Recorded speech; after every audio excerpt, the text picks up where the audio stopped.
My parents were great. Growing up, they instilled in me the importance of imagination, of curiosity, and understanding that, okay, if you want to accomplish something, I'm not just going to sit there and say, yes, you can do whatever you want. Yes, you can, but you have to also put in the work to get there, right? So they taught me that at a really early age. And when you grow up as a kid thinking that the world is your oyster, all things are possible if you put in the work to do it, you grow up having that fundamental belief.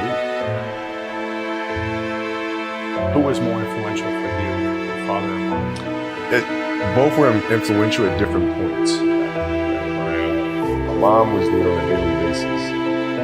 My father was really influential at a really critical time where I had a summer where I played basketball when I was like 10, 11 years old. And here I come playing and I don't score 1 point the entire summer. Not one. You didn't score once? Not one. Were you in the game? I was in the game. How did you not score? Because I was terrible. Not a free throw, nothing. Not a lucky shot, not a breakaway layup, 0 points. And I remember crying about it, being upset about it. My father just gave me a hug and said, listen, whether you score 0 or score 60, I'm gonna love you no matter what. Wow. That is the most important thing that you can say to a child. Because from there, I was like, okay, that gives me all the confidence in the world to fail. I have the security. But the hell with that, I'm scoring 60. Let's go. Right. And from there, I just went to work. I stayed with it. I kept practicing.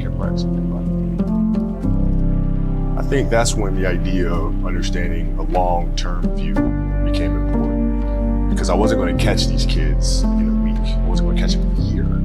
Right? So that's when I sat down and said, okay, this is going to take some thought.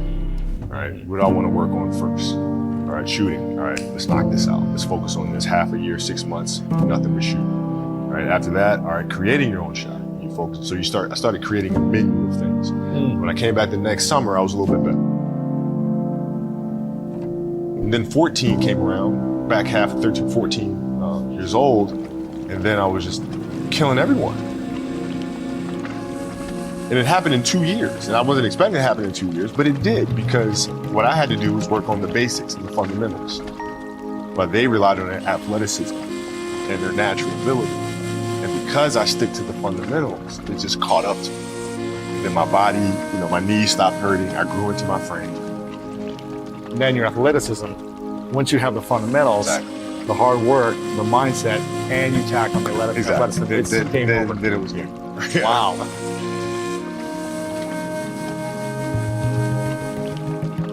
Love of the game, the challenge. Like I would watch Magic play, I'd watch Michael play, and I would see them do these unbelievable things, and I'd say, can I get to that level? I don't know, but let's find out.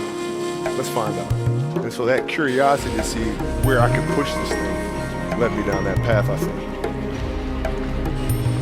With the 13th pick in the 1996 NBA Draft, the Charlotte Hornets select Kobe Bryant from Lower Merion High School in Pennsylvania.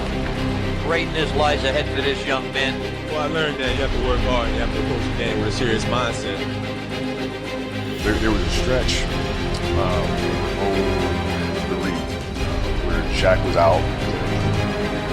Phil called me up to his office and said, okay, turn on the afternoon. So I scored on the afternoon. So I did, and I wound up scoring 9 straight games, 40 plus points. 9 straight. 9 straight games. And then Shaq comes back second to last game of that. And then Phil calls into his office and says, Coach, okay, I need you to dial back. Like, why? Like, we're winning. I don't understand. Because our goal is to win. If we continue to do this, we'll lose some shit. We'll lose it. His motivation, his insight. What triggers him, right?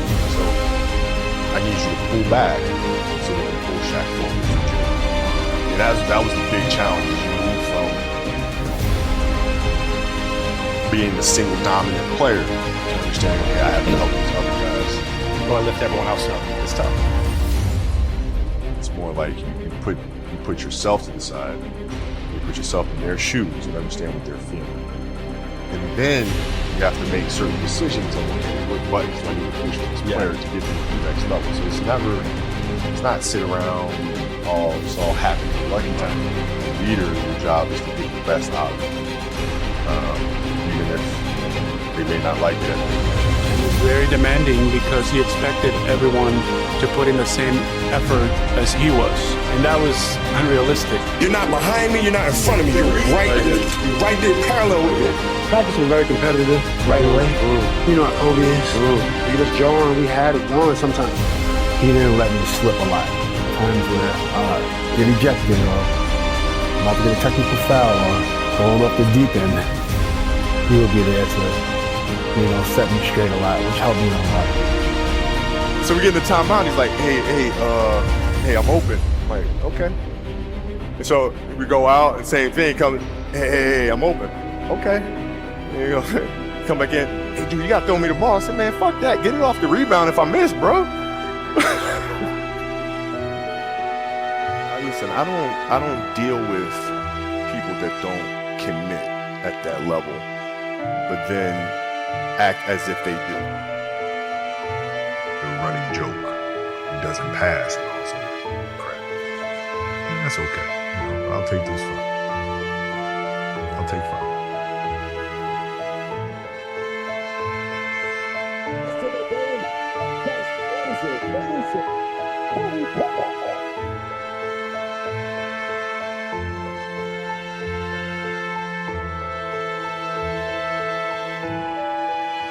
I thought if you were a good person and you do right by people, that people will take your kindness and give you kindness back. But what I realized is sometimes in this world, the kinder you are, the more they try to play you like a fool. I was delusional. I'm nice to you, you nice to me. Don't always work like that. Sometimes it's nice to me and I take advantage of you. So some of y'all, you delusional. I just need you to do me a favor. When you are delusional, you can never get the outcomes you want because the premise in which you're operating from is a lie. So you got to work from truth. And some of us don't want to deal with truth because it's so difficult. E.T., you dropped out of school. E.T., you grew up in a certain community.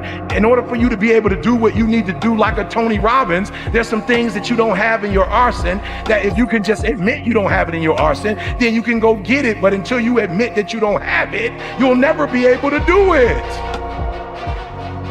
I need you to do me a huge favor. I just need you to be real. The reason why a lot of y'all don't want to be real, because some of you would rather be in a lie and at least have a lie than not have anything at all. You already know that job, your boss ain't about to cash you out. You're just scared to quit and start your own business because you don't know if you're going to do well or not. You know you shouldn't. Come on, be honest. You know you still shouldn't be at that job right now. Let me see your hand. Let's just be real. Let me see the hand. You know you shouldn't still. Raise it high. Don't play with me. Raise it high. You still shouldn't be at that job, but you're delusional. That one day is gonna be your day. That one day you're gonna merge your job and your calling together.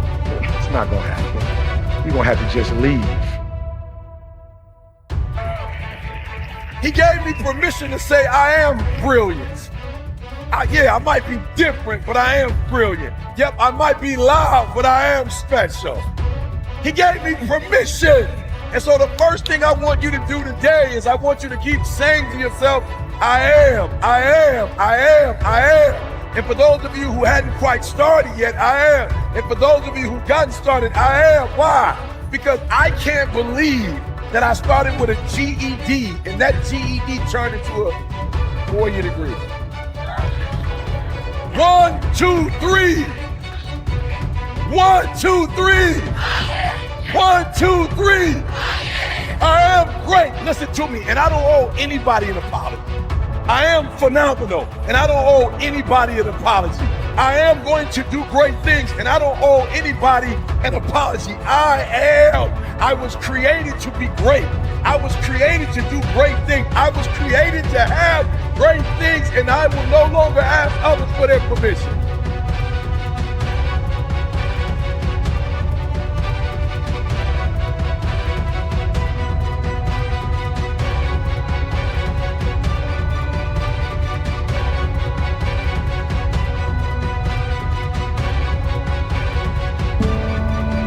Thank you.